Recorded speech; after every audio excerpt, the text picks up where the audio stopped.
Walker Zanger is a family-owned business that's been around for more than 60 years. We specialize in stone and tile for any of our clients' needs. Today we're at West Edge, which is a big design show in Santa Monica at the Barker Hangar, and we are showcasing our latest collection, which is a collaboration with designer Pieta Donovan.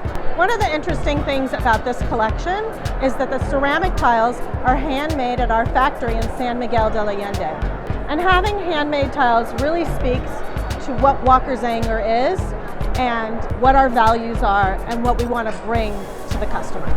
Inspiration behind the shapes, the very unique set of shapes in the collection, really stemmed from wanting to bring pattern back to people's lives and really be able to celebrate that in a way that we haven't been able to for a while. It provides so many different ways to customize, be it in color or in pattern, and the two lines, the ceramic and the cement, really can work so beautifully together, and the colors were very carefully selected for blending and coordinating. And so I think more than anything, I'm excited to see what people do with it.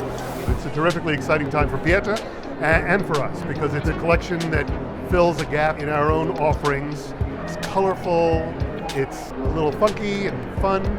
Aside from the creativity of the designer and the people who produce these tiles, it allows the client to be super creative because there's so many different ways to mix them, match them, turn them, adjust them, and make a lot of patterns and colorways. This fits into Walker Zanger's business model and style because we like to be groundbreakers. We like to bring something new to the market. We love to be the first, and we love to stretch the envelope in terms of technology and hand design, but also in terms of design.